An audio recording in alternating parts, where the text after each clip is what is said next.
Hari Senin, isuk-isuk seorang mahasiswa tampan seperti saya, namanya Yunsu, terlihat buru-buru naik sepeda untuk pergi ke kampus.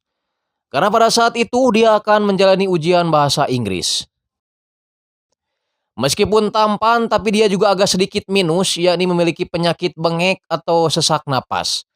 Jadi penyakitnya akan kambuh jika dia dalam kondisi keadaan tertekan atau tegang. Selesai ujian, teman-temannya berniat mengajak Yunsu untuk pesta-pesta. Abok tuak, main cewek, dan pokoknya permaksiatan lah ya. Tapi berhubung dia sudah janji dengan teman-teman yang lain untuk kerja kelompok, Yunsu pun menolak ajakan teman-temannya itu.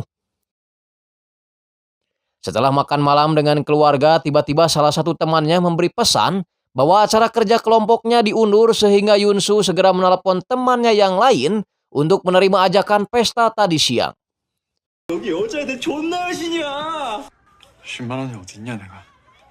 Diam-diam Yunsu mengambil kunci taksi ayahnya. Pamit assalamualaikum dan ciao.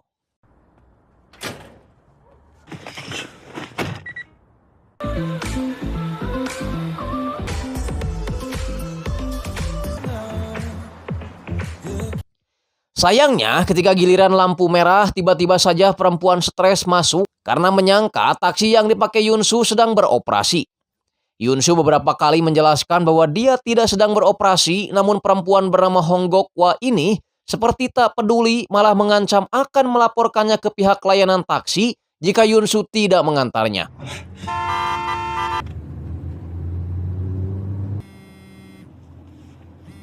Hong meminta Yunsu untuk turun dulu membeli es kolonong. Tapi setelah mendapatkan esnya, Honggok malah menyuruh Yunsu untuk kabur. Dasar uhti jahanam ya. Kemudian setelah itu Honggok memberikan Yunsu sebutir narkomar yang dengan polosnya Yunsu memakannya yang mengakibatkan kurangnya konsentrasi dan menabrak mobil lain.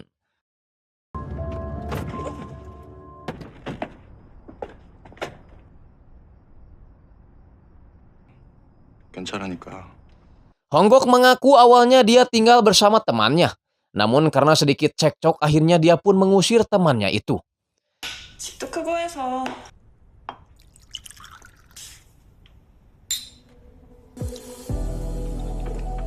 Ketika sedang minum-minum, Honggok kemudian menyuruh Yunsu untuk menancapkan pisau ke tangannya.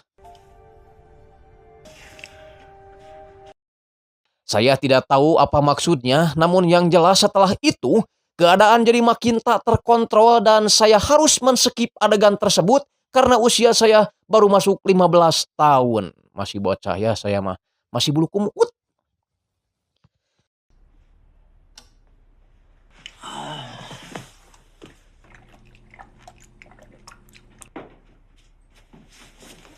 Namun, ketika Yunsu mau pamit pulang, dia sangat terkejut karena Honggok sudah dalam keadaan tidak bernyawa lagi.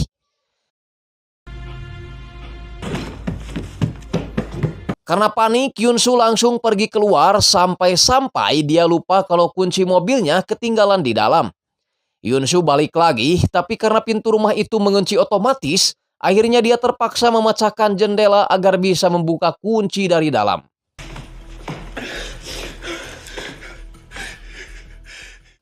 Yunsu sempat membersihkan darah yang tadi berceceran di meja, bahkan membawa pisau karena takut dia dituduh sebagai pembunuhnya. Dari kejauhan terlihat salah satu tetangga sempat melihat Yunsu keluar dari rumah Honggok.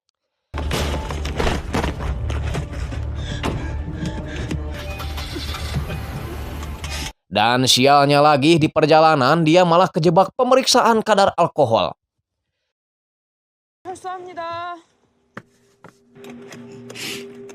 Setelah mau dicek, alatnya tiba-tiba kehabisan bensin, sehingga membuat Yunsu harus ikut dulu bersama polisi karena di tempat lain telah terjadi pembunuhan. Yunsu semakin panik karena ternyata tempat yang dituju adalah rumah Honggok. Dan tetangga yang melihatnya tadi sedang memberikan kesaksian bahwa dia melihat seorang pemuda naik taksi keluar dari rumah Honggok. Seorang polisi bernama Sangbom tak sengaja melihat Yunsu berada di mobil patroli dan tanpa ragu menyuruh polisi lain untuk membawa Yunsu ke kantor polisi terlebih dahulu.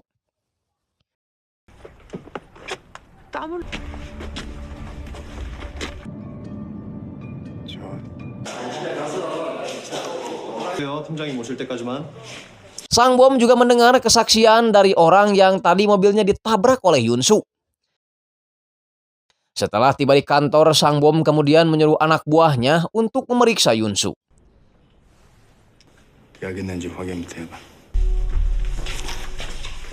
Dan benar-benar sial nasib anak muda ini setelah polisi menemukan pisau yang tadi dia bawa dari rumah Honggok.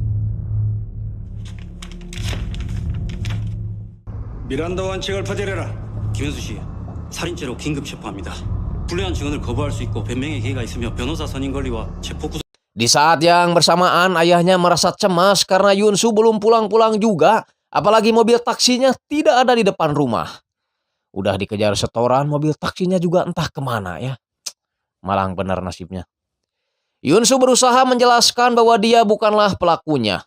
Tapi Sang Bom akan tetap menetapkan Yunsu sebagai tersangka karena Yunsu adalah orang yang terakhir menemui Honggok dan orang pertama yang menemukan Honggok tewas. 죽어있는 홍곡화를 처음 발견한 사람도 너지. Kemudian Yunsu dibawa ke tempat pemeriksaan dan terlihat banyak sekali luka goresan kuku di tubuh Yunsu. Wah. Edan kali permainan ranjang si Honggok ya. Emang benar-benar macan. Setelah itu polisi menyemprotkan sesuatu.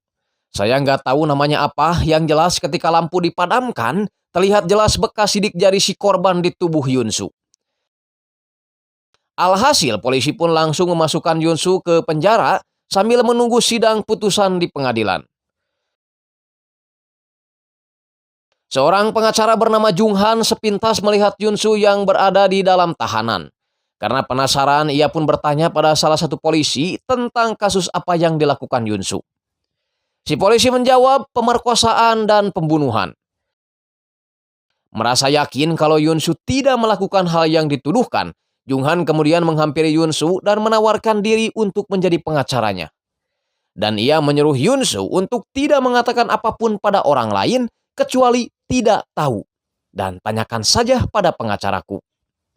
Yunsu pun akhirnya sepakat. Jung Han mendekati salah satu polisi dan bertanya bagaimana Honggok bisa mati. Si polisi mengaku bahwa dia tidak ada di TKP, namun yang dia dengar, si tersangka menusuk Honggok tidak hanya dengan satu tusukan, tapi 13 tusukan. Jung Han juga baru tahu kalau kasus ini ditangani oleh Sang Bom, detektif senior yang sebentar lagi akan pensiun. Sang Bom sendiri memanggil si pria berkupluk untuk memastikan orang yang kemarin sempat menabrak mobilnya dan melihat orang terakhir yang bersama Honggok. Dia pun melingkari Yunsu sebagai orang terakhir itu. Keesokan harinya, Jung Han kembali menemui Yunsu dan memberikan nasihat bahwa ketika berada di sel, dia jangan pernah memikirkan kebenaran dan keadilan ada di sana. Karena fakta dan klaim sama sekali tidak penting. Yang terpenting adalah mencari sesuatu untuk menjadi fakta agar dia bisa selamat. Dan nasihat kedua adalah jika dia dipaksa harus berbicara, maka kalimat pertama yang harus dia ucapkan adalah malam itu. Jung Han juga mengatakan bahwa polisi sekarang akan membuat pernyataan kejadian di TKP menurut versi mereka. 음주운전인가 생각했습니다. 예, 현장에 제가 제일 먼저 진입하긴 했는데 여자애는 죽었나요? 라고 말했습니다. Nah, di sanalah hakim akan mempertimbangkan pernyataan siapa yang lebih bisa dipercaya. Apalagi kali ini Yunsu harus berhadapan dengan seorang veteran polisi seperti Sang Bom. 이게 확실해요.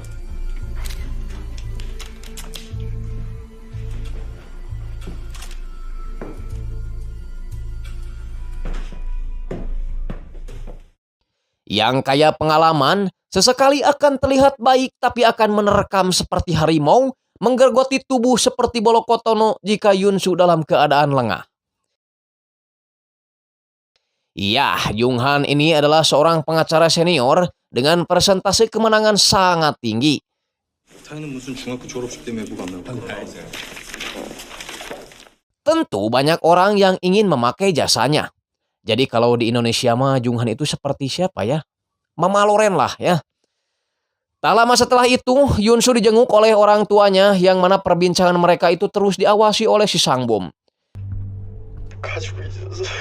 Junghan yang menyadari hal itu langsung mengajak ngobrol si Sangbom yang sepertinya kekeh ingin memenjarakan Yunsu sebagai kado terindah sebelum dia pensiun. 그러는 형님이야말로 은퇴 3개월 남았는데 욕심 좀 그만 부리셔요. Sangbom memberikan alat pernapasan Yunsu berharap Yunsu menganggapnya baik dan mau bicara sesuatu tentang pembunuhan itu. Tapi Yunsu tidak berkata apapun dan menyuruh Sangbom untuk pergi dengan alasan bahwa seorang polisi tidak boleh menginterogasi tersangka tanpa didampingi pengacaranya. Karena kesal, Sangbom akhirnya menyuruh anak buahnya untuk melimpahkan kasus ini ke kejaksaan. Sangbom juga merasa tertantang apalagi kasus ini sudah viral di internet. Singkatnya, Yunsu digiring polisi menuju kejaksaan sambil diiringi oleh para wartawan olahraga yang menunggunya.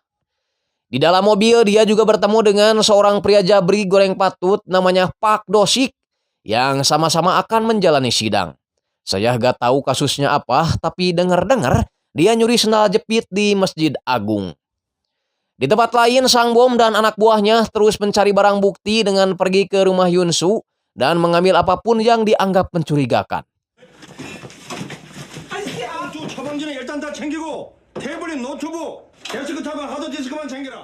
Kemudian Sangbom menyerahkan seluruh barang bukti itu pada seorang jaksa bernama Anduk Baseh atau kita panggil aja Jaksaan.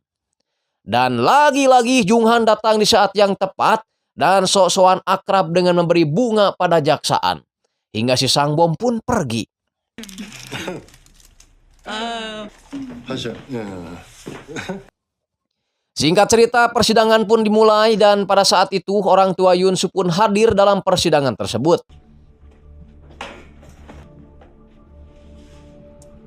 Jaksaan mulai memaparkan bahwa dia mempunyai 117 bukti termasuk usaha menghilangkan barang bukti yang dilakukan oleh Yunsu sehingga dianggap sudah cukup untuk menetapkan Yunsu sebagai pelaku pembunuhan itu. Yunsu sempat menyangkal semua tuduhan diperkuat oleh Junghan bahwa tidak ada saksi satu orang pun yang melihat secara langsung kalau Yunsu telah membunuh. Apalagi riwayat Yunsu juga sangat baik, di mana dia adalah seorang mahasiswa teladan yang belum pernah melakukan kasus. Persidangan akhirnya ditunda karena Yunsu terlihat tidak sehat, tapi Yunsu terpaksa dialihkan dulu ke lapas yang sebenarnya sebelum sidang susulan dilanjutkan.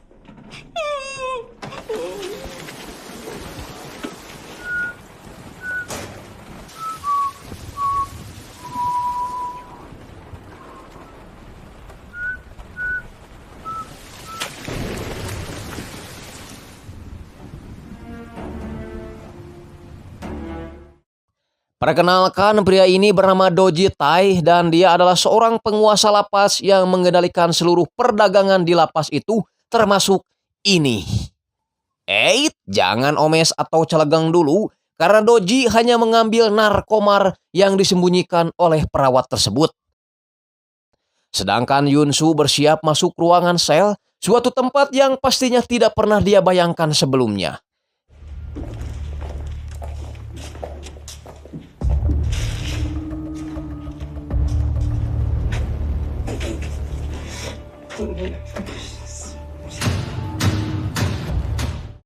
Sementara itu, Junghan yang tadinya akan memberikan tarif $90.000 akhirnya menurunkan tarifnya menjadi $70.000 ketika melihat kondisi rumah Yunsu. Bahkan kembali menurunkannya jadi $50.000 setelah bertemu dengan orang tua Yunsu yang memang hanya seorang supir taksi.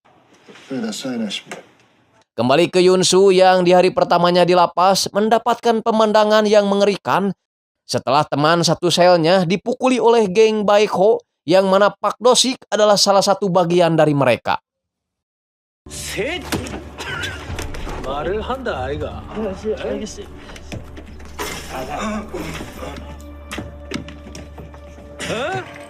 뭐가 이게?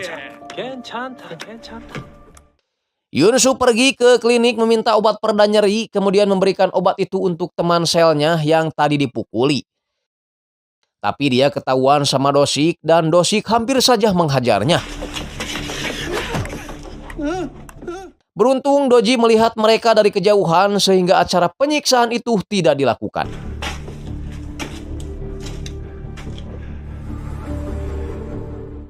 Jaksaan memberikan konferensi persnya terkait kasus pembunuhan itu yang memang sudah viral di media. Hampir semua orang menonton berita itu termasuk orang tua Yunsu dan juga para tahanan lapas. Hal itu membuat salah satu pengacara wanita bernama Pak Bengkung tertarik menangani kasus Yunsu hanya untuk sekedar mengejar popularitas. Kembali ke lapas di mana Yunsu tiba-tiba diculik oleh geng Baekho kemudian digantung.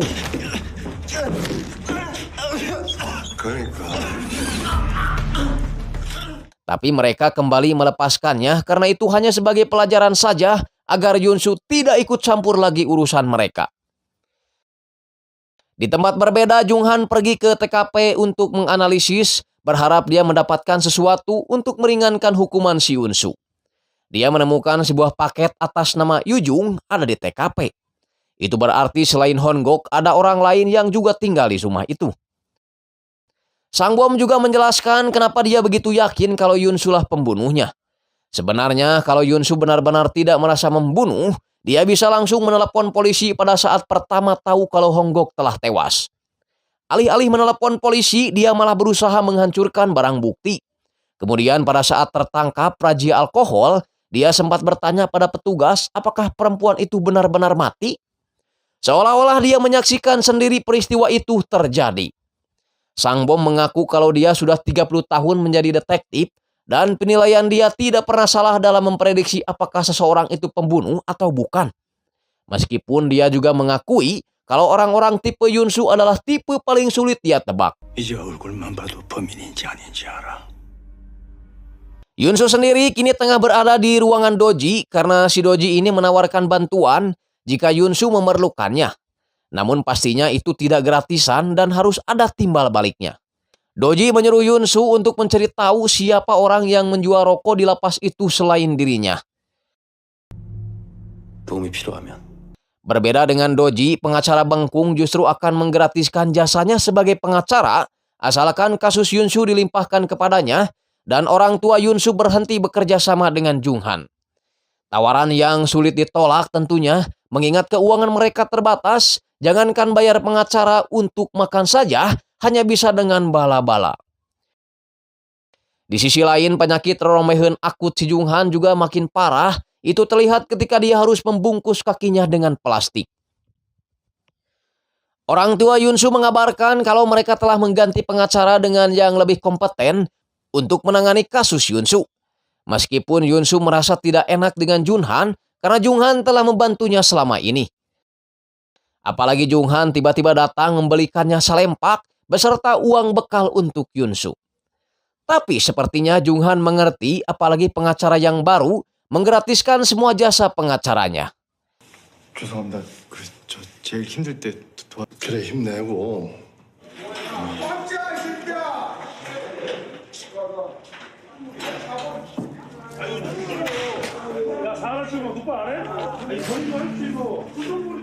Tak lama setelah itu, Doji kembali memanggil Yunsu untuk memberitahunya siapa orang yang menjual rokok selain dirinya. Yunsu awalnya berpura-pura tidak mengetahuinya, namun karena diancam akan membunuh semua orang yang ada di hadapannya, akhirnya Yunsu pun menunjuk salah satu dari mereka.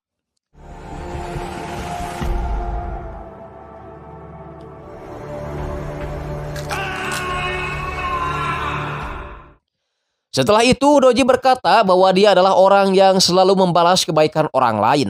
Maka dia juga berjanji akan menolong Yunsu ketika Yunsu membutuhkan bantuannya.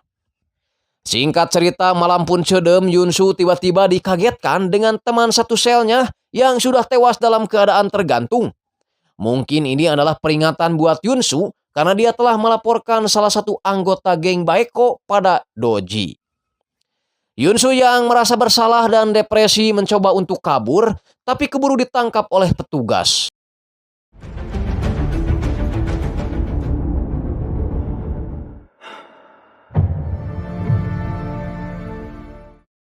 Keesokan harinya, Yunsu kembali dibawa ke kejaksaan untuk melakukan tes kejujuran. Tes kejujuran ini sebenarnya tidak akan berpengaruh apa-apa buat tersangka. Jika yang dikatakannya dianggap berbohong, maka akan memberatkan di persidangan. Kalau perkataannya dianggap jujur, sama sekali tidak berpengaruh di persidangan. Edannya, jadi buat apa tuh ya capek-capek? Tenanaon sih tapi nanaonan gitu ya. Sang bom menghubungi Junghan karena dikira Junghan masih pengacara Yunsu. Setelah mengetahui kalau Junghan bukan lagi pengacara Yunsu, jaksaan lalu menelepon pengacara Bangkung dan memberitahukan bahwa Yunsu akan menjalani tes kejujuran. Si Bangkung tentu saja marah karena Yunsu tidak berkonsultasi dulu dengannya dan main terima aja tes kejujuran itu. Tapi meskipun marah, dia tetap menyuruh asistennya Sojin untuk membantu Yunsu dalam menjalani tes kejujuran. Junghan pun demikian, meskipun dia bukan lagi pengacara Yunsu, tapi dia tetap penasaran dan pergi menemui mantan istrinya yang kebetulan bekerja di badan forensik yang menangani jasad Honggok. Sementara itu, sang bom terus berusaha membuat Yunsu panik dengan membawanya melihat jasad Honggok sebelum melakukan tes. Tentu saja hal itu membuat Yunsu merasa bersalah meskipun dia bukanlah pelakunya. Di saat bengeknya kambuh, sang bom malah melarangnya menggunakan alat pernapasan dengan alasan orang yang akan melaksanakan tes tidak boleh memakai obat-obatan. Tak lama setelah itu, Sojin pun datang tepat waktu meskipun tidak mengucapkan Assalamualaikum. Sebelum tes dimulai, Sojin sempat memberikan wejangan agar Yunsu tetap tenang, tidak terprovokasi dan kali-kali nyebut istighfar. Tapi sang bom sengaja menyimpan nebulizer di hadapan Yunsu, berharap Yunsu pecah konsentrasi seperti yang sudah direncanakan oleh dirinya dan juga jaksaan. Benar saja ketika mendapat sejumlah pertanyaan, Yunsu jadi tidak berkonsentrasi dan terkadang terus melihat nebulizer yang ada di hadapannya. 홍국화를 죽이지 않은 것을 확신합니까? 유죄를 전제로 한 저런 질문은 문제 있는 거 아닙니까? Beruntung Junghan yang sedari tadi ada di sana menyuruh Sojin untuk segera menghentikan tes itu dengan alasan kalau tersangka sedang tidak dalam keadaan sehat. 생리 심리 검사 여기서 멈출게요. 없어. 근데 그 독방 누가 쓰겠어? Sepulang dari kejaksaan, rupanya penderitaan Yunsu belum berakhir setelah Dosik menyiksanya karena menganggap Yunsu telah melaporkan Dosik pada petugas atas kematian si Paijo kemarin malam. 감정이가 돌아왔나?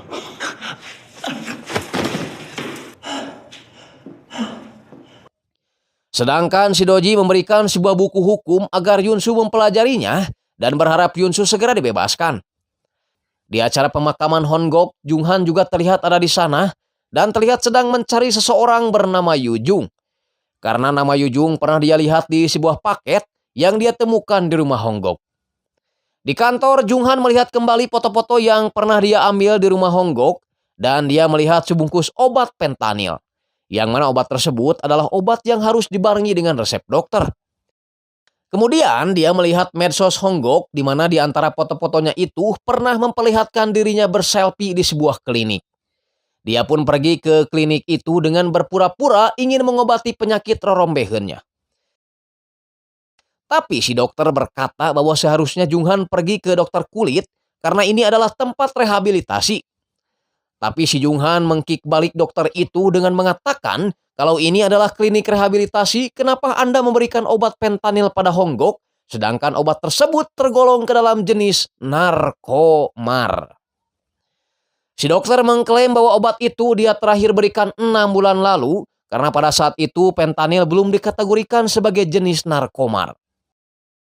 Junghan kemudian meminta si dokter untuk memberikannya catatan riwayat penyakit dan juga obat-obatan yang sering diminum oleh Honggok. Singkatnya, Yunsu kembali menjalani persidangan dengan tampilan baru yakni memakai kacamata hasil pinjam dari si Doji. Agar terlihat santai dan menonjolkan kesan kalau dia adalah seorang mahasiswa. Bengkung meminta hakim untuk tidak menempatkan Yunsu di penjara selama Yunsu belum dinyatakan bersalah. Tapi jaksaan kekeh ingin agar Yunsu tinggal di penjara karena menurutnya tinggal di penjara saja Yunsu sudah berani berusaha kabur, apalagi kalau menjadi tahanan rumah. Di saat perang argumen antara jaksaan dan juga pengacara, tiba-tiba hakim memutuskan untuk menunda sidang karena Yunsu terlihat tidak dalam kondisi sehat.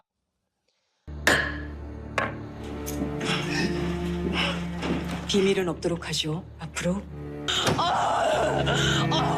Selesai sidang, Junghan menawarkan sebuah bukti tentang riwayat penyakit dan juga obat-obatan yang sering dikonsumsi oleh si korban pada Sojin. Junghan hanya meminta komisi $100 per lembar jika Sojin ingin memiliki catatan tersebut. Ketika Sojin memperlihatkan catatan itu pada Bengkung, Bengkung langsung bilang kalau catatan ini seharusnya bernilai $1.000 per lembar dan Bengkung ingin membuat jadwal pertemuan dengan Junghan. Sepulang sidang, Dosik lagi-lagi berbuat ulah dengan sengaja menggoreskan pisau pencukur baok ke tangan Yunsu sehingga tangannya berdarah. Karena klinik sudah tutup, dia kemudian dibawa oleh anak buah Shidoji dan diobati oleh Shidoji sendiri. 여기에서 어떻게 살아남을 것인가? Keesokan harinya, Bengkung menemui jaksaan dan menyerahkan bukti kecanduan korban terhadap narkomar, dan itu bisa dijadikan bukti kalau korban bisa saja memberikan narkomar itu pada Yunsu sehingga Yunsu tak sadar telah melakukan pembunuhan. Dan itu akan membuat Yunsu terbebas dari hukuman mati dan hanya akan dihukum 10 tahun saja. Jaksaan yang tak mau kalah begitu saja di persidangan nanti bersedia menuruti permintaan Bengkung asalkan Yunsu bersedia mengaku kalau dia benar-benar membunuh Hongok dan juga tidak mengajukan banding. Bengkung kemudian menemui Yunsu dan memaksa Yunsu untuk memberikan pengakuan palsu bahwa dia benar-benar membunuh Hongok karena menurutnya penjara 10 tahun lebih baik daripada Yunsu harus menerima hukuman mati. 10년 받고 모범수로 수감생활 잘하면 3, 4년은 감형 나와요. Junghan yang merasa kaget mendengar Yunsu akan mengakui pembunuhan itu kembali menemui Yunsu dan menyuruh Yunsu untuk mendengarkan kata hatinya. Karena mengaku sebagai pembunuh justru akan membuatnya dicap seumur hidup sebagai pembunuh di lingkungan masyarakat. Alhasil ketika sidang kembali digelar, Yunsu melanggar kesepakatan dengan pengacaranya sendiri dengan mengaku kalau dia memang tidak membunuh Honggokwa. 아니요.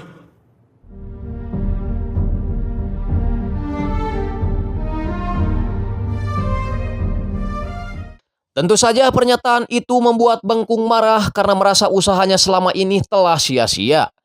Sepulang dari pengadilan, Dosik lagi-lagi berbuat ulah dengan meminta Yunsu memberikannya 3 bungkus rokok. Dan jika tidak, maka dia akan menggunakan pisau pencukur baoknya untuk melukai Yunsu.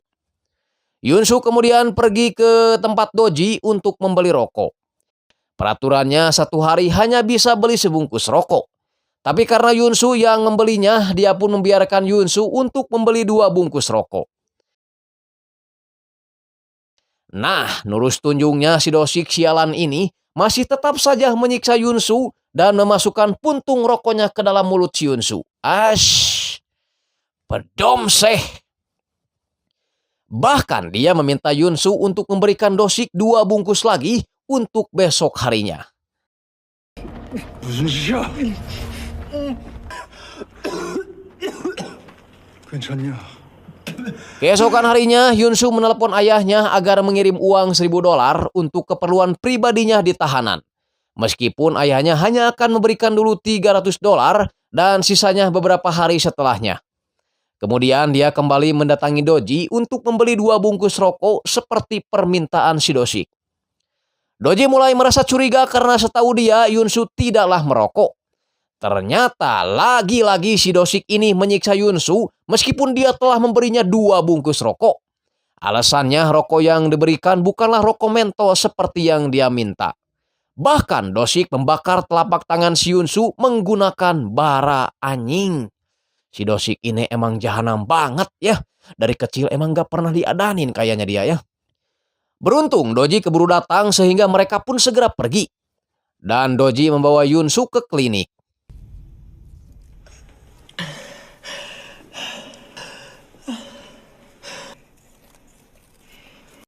Tak cukup sampai di situ, Doji juga membawa Yunsu ke tempatnya, di mana di sana sudah ada Pak Dosik yang sudah babak belur karena dihajar oleh si Ucup, anak buah si Doji. Doji meminta Dosik untuk meminta maaf pada Yunsu, tapi menolak karena dia merasa masih punya harga diri. Alhasil Doji pun kembali menyiksanya, bahkan menyiramnya dengan air panas lebok sia.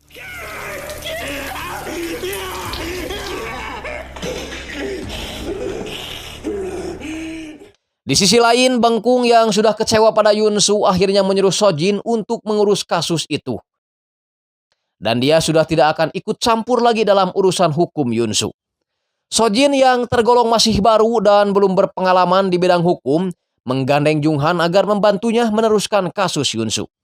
Dan Junghan sepakat dengan bayaran $30.000. Sementara itu Doji memberitahu Yunsu bahwa adik perempuan Yunsu sekarang lebih sering mendapat bulian di sekolah hanya karena kakaknya dicap sebagai pembunuh. Dan ayahnya sekarang harus bekerja sebagai kurir karena taksinya masih ditahan di kepolisian. Tapi Doji bersedia membereskan semuanya asalkan Yunsu mau membantunya. Sejenak kita pergi ke TKP di mana Junghan lagi-lagi meminta bantuan mantan istrinya untuk melihat segala kemungkinan yang terjadi dalam kejadian malam itu.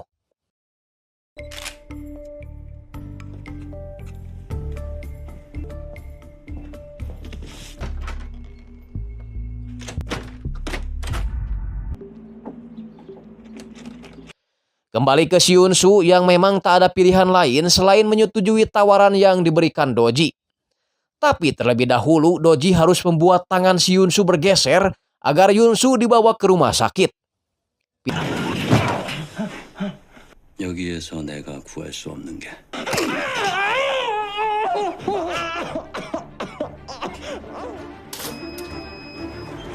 탈구환자지?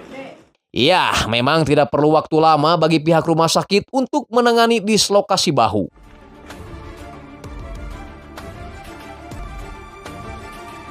Setelah sampai di sel, Doji kemudian membuka perban si Yunsu dan merebusnya dengan air panas. Dan ternyata di dalam perban itu terselip sabu-sabu yang bisa Doji pakai.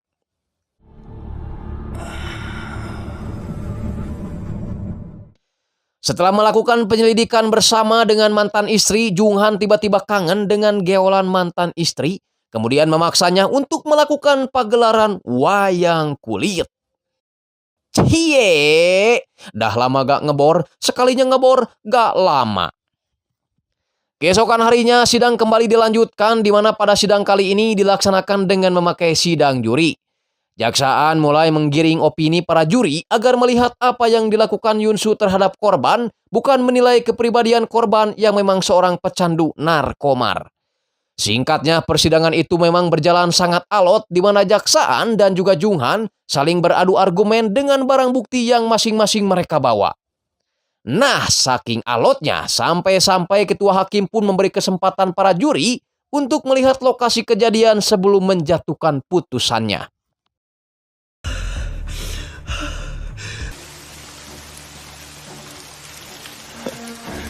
야, 괜찮아. 졸지 마. 응? 괜찮아. 응? 괜찮아. Nah, di sini orang yang akan memberikan prediksi kejadian adalah Sang Bom, sambil diiringi dengan reka adegan pembunuhan. 이 자리에서 함께 술을 마셨습니다. 남친님. 피해자의 옷을 벗겼죠. 좀 거칠게 보이는 이 흉기를 쥐고 위협을 합니다.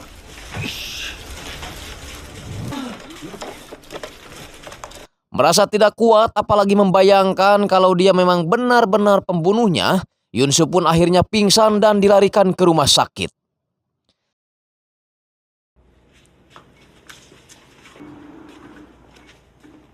Sialnya lagi, si Sang Bom menuduh Yunsu hanya pura-pura pingsan untuk menghindari tekanan dari para penyidik.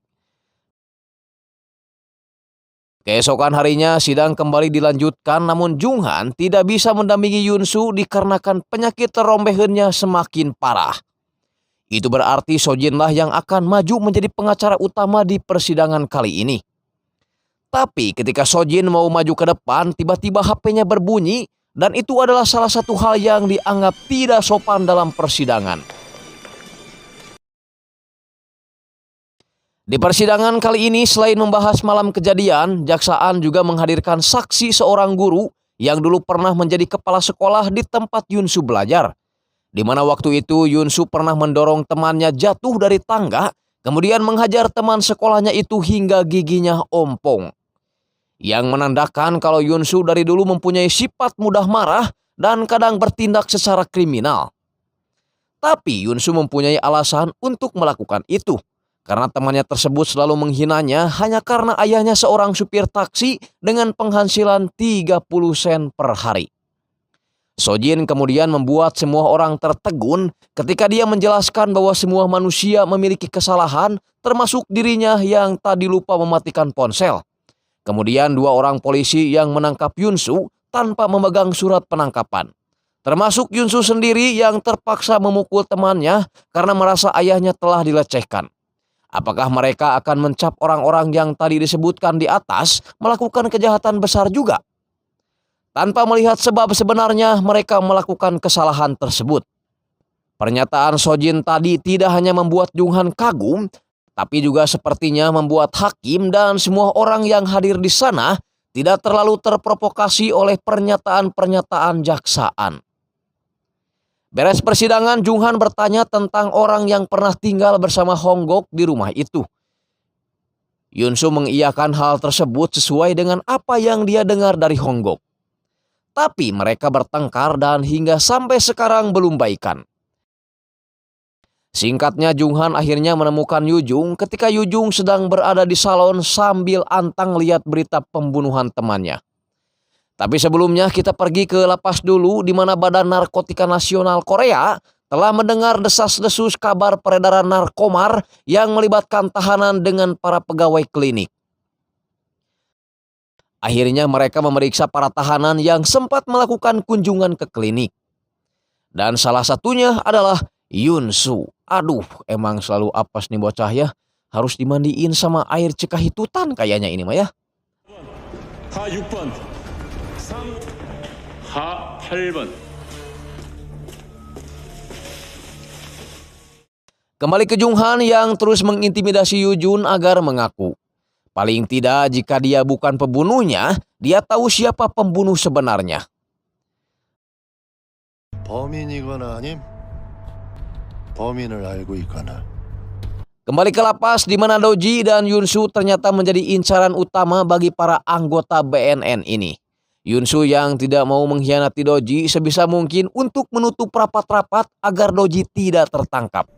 어깨 탈골 경위 좀 말씀해 주시죠.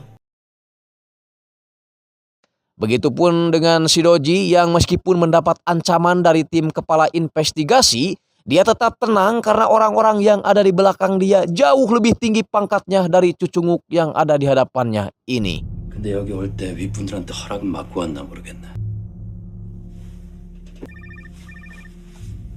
일단 받아보시죠. Hasil dari obrolan panjangnya dengan Yujung akhirnya mengarahkan Junghan pada seorang pemuda bernama Ki-jong, mantan pacar Yujung yang juga seorang pengedar narkomar. Junghan pura-pura keluar dulu karena yakin Ki-jong akan panik dan menelepon seseorang. Tanpa sadar kalau Junghan telah menyimpan HP-nya di dekat meja, kemudian membawanya kembali ketika Ki-jong selesai menelepon. Jadi pengacara itu emang harus cikal ya. Udah licik, nakal pula. Kembali ke lapas, kagum dengan kesetiaan Yunsu yang tidak membuka mulut saat diinterogasi, membuat Doji memberikan Yunsu ponsel untuk memastikan kalau taksi ayahnya sudah dikirim kembali ke rumah ayahnya. 아버지 저예요 현수. 근데 아버지 혹시 택시 찾으셨어요? 택시 방금 찾아왔는데. Selain mencurigai Ki-jong, Junghan juga mencurigai pria bernama Chulho yang dari kamera CCTV terlihat selalu mengikuti Honggok dan juga Yunsu di malam kejadian. Dulunya si Chulho ini adalah seorang kurir yang kebagian mengantarkan paket di daerah Honggok tinggal. Tapi sekarang sudah tidak lagi bekerja di sana karena katanya sudah dipecat setelah mengetahui kalau Chulho adalah tahanan rumah atas kasus pelecehan seksual.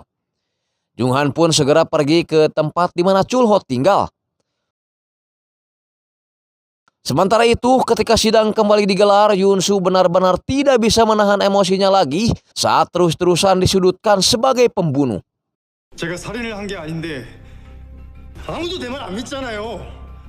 Namun sepertinya sikap yang ditujukan Yunsu itu malah memperburuk situasi dirinya yang tidak hanya dijadikan tersangka tapi juga sebagai saksi. Wah, kacau ini mah ya.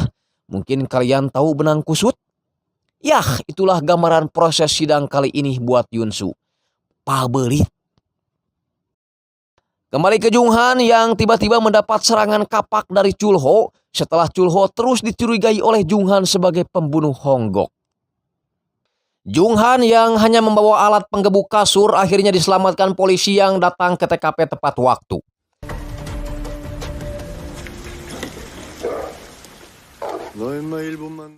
Kemudian Junghan menelepon Sojin menanyakan kabar jalannya persidangan Yunsu. Sojin hanya bisa menangis dan menyesal karena dia tidak bisa mencegah Yunsu untuk tidak menjadi saksi. Piranya kasus pembunuhan Honggok yang terus menghiasi layar kaca membuat masyarakat tak terkecuali para napi terus memantau kasus tersebut. Bahkan tak sedikit para napi mencap Yunsu sebagai penjahat bermuka dua karena terlihat pelin-pelan dalam menentukan sikap. Kadang mengaku tidak membunuh, kadang mengaku tidak tahu. Situasi yang memang tidak mudah buat Yunsu, ditambah lagi kehadiran si Dosik, manusia pamali yang gak asik dia mah kalau gak bikin usil teh ya.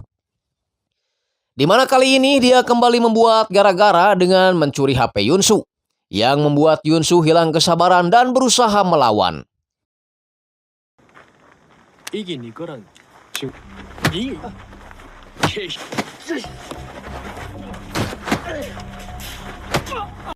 Namun sayang Yunsu memang masih terlalu lemah buat si Dosik. Bosan dihina, dicampakkan, dan diperlakukan tidak adil membuat Yunsu akhirnya memberanikan diri untuk meminta Dosik mengajarkannya ilmu silat. Tapi sebelumnya Dosik bercerita tentang Yunsu yang nasibnya hampir sama dengan dia yang masuk penjara karena perbuatan yang sama sekali tidak dilakukannya. Dia berusaha menjelaskan tapi tidak ada satu orang pun yang mempercayainya. Dia sadar kalau satu-satunya orang yang bisa merubah dirinya adalah dirinya sendiri. 살아남으려면 내가 먼저 변해야 한다는 걸. Iya, dari obrolan itu Yunsu mulai berubah. Dia tidak sendirian lagi dan mulai suka merokok.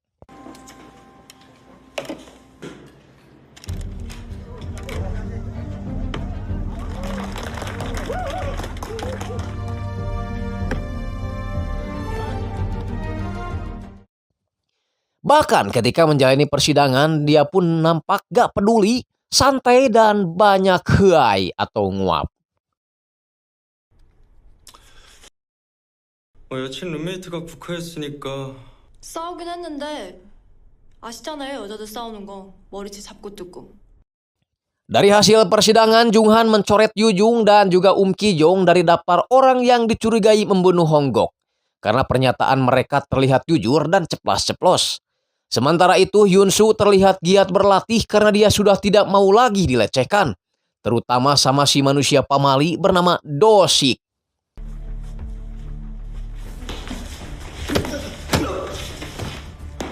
빨리.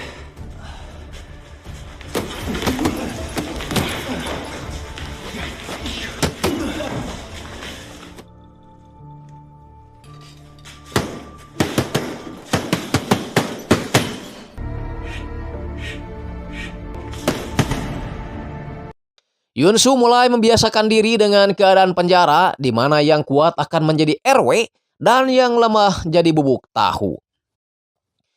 Orang pertama yang harus dia taklukkan adalah Dosik, yang kebetulan kali ini menantangnya untuk berduel.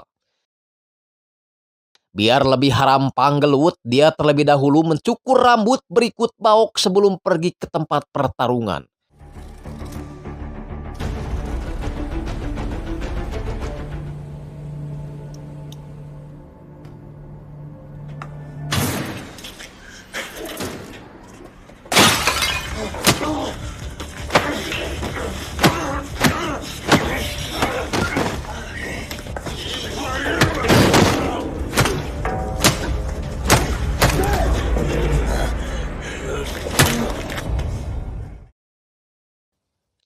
Di tempat lain, Chulho dibawa ke tempat interogasi, namun sepertinya sang bom tidak tertarik dengan Chulho, sehingga dia dibebaskan begitu saja.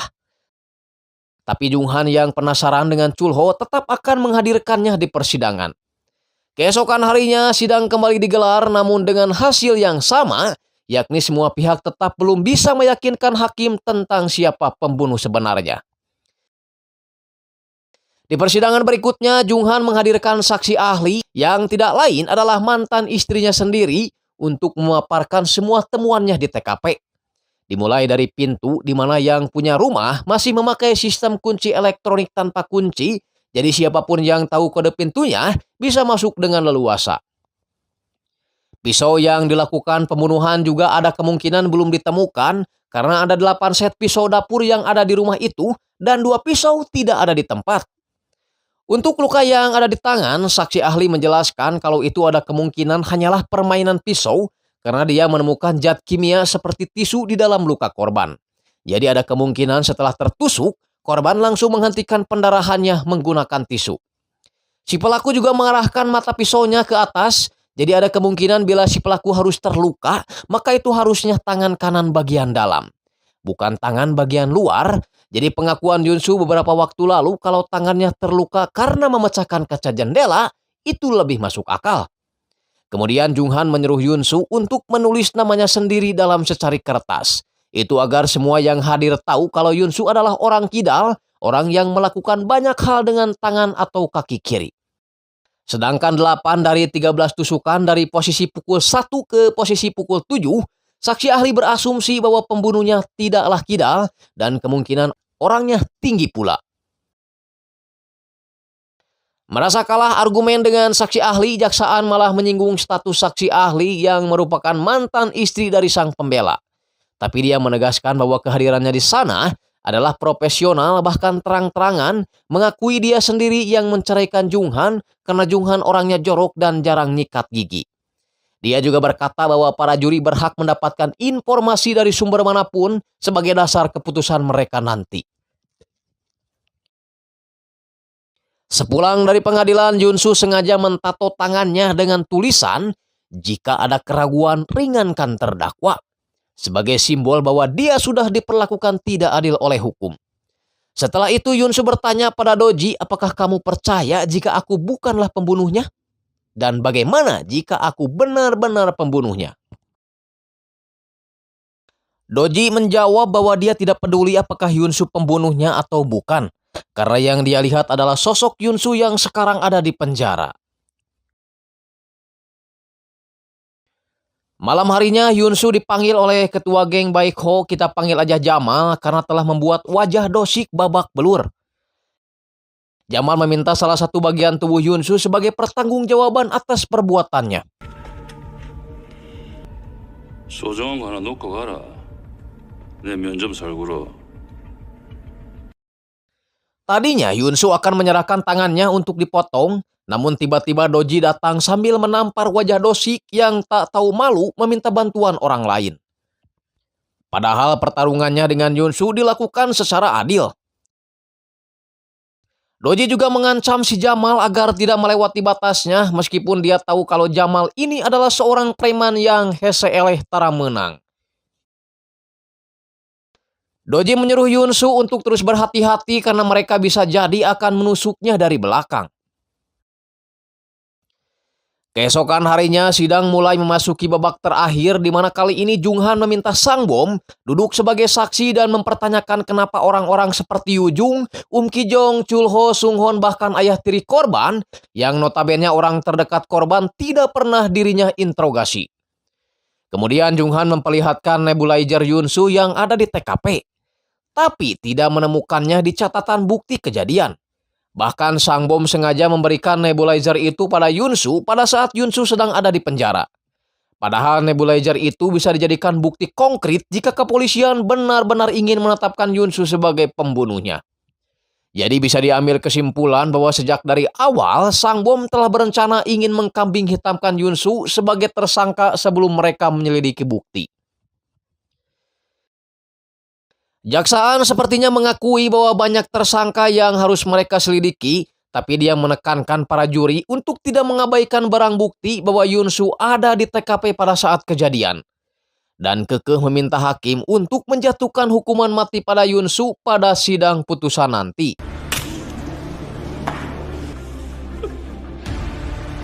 Doji menghampiri Yunsu sambil memberikan sebuah bingkisan. Dia berharap mereka tidak bertemu lagi karena menurutnya penjara adalah bukan tempat yang cocok buat Yunsu. Sedangkan Junghan yang terus memikirkan argumen terakhirnya untuk besok malah terganggu sama penyakitnya yang semakin parah.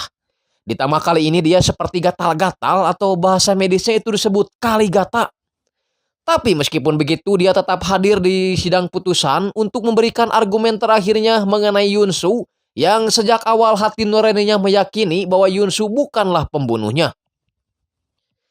Apalagi dia tahu kalau tuduhan yang dialamatkan pada Yunsu adalah hasil spekulatif dari pihak kepolisian.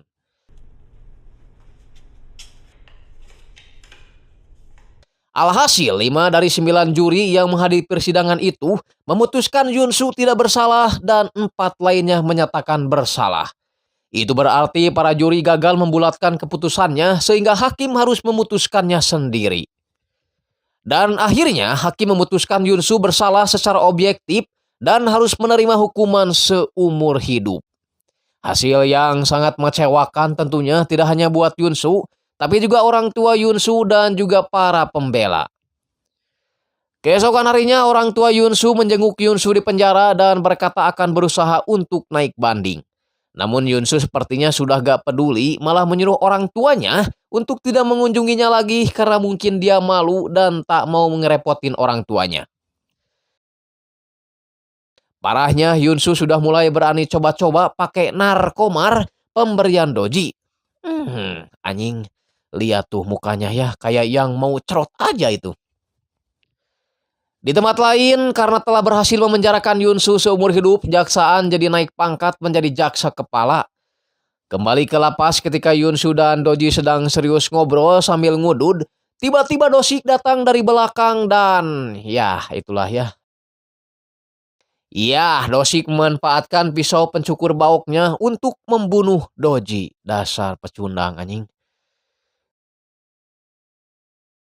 Tinggalkan dulu lapas setelah jaksaan yang naik pangkat, kali ini giliran Sang Bom yang pensiun secara hormat dan memenjarakan Yunsu menjadi kado terindah sebelum dia pensiun.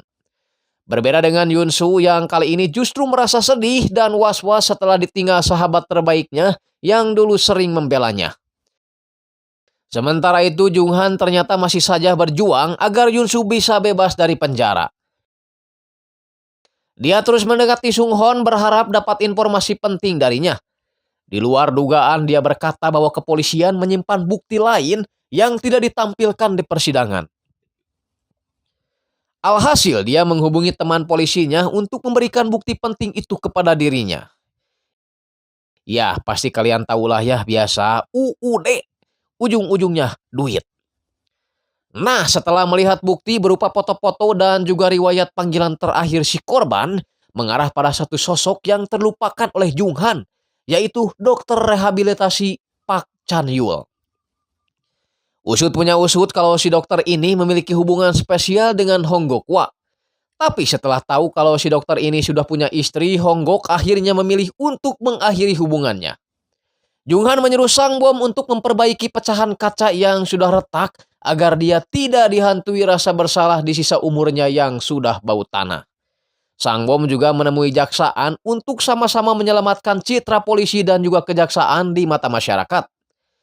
Junghan kembali menemui Yunsu di penjara dan memberitahu bahwa pembunuh sebenarnya sudah ditangkap. Dan Yunsu bisa bebas hari ini juga. Mereka bersalaman dan Yunsu sangat berterima kasih pada Junghan yang selama ini tanpa kenal lelah membantunya. 증거와 증인들을 제시. 하지만 동시에 저희 검찰은 공판 중임에도 여타의 용의자들을 추가로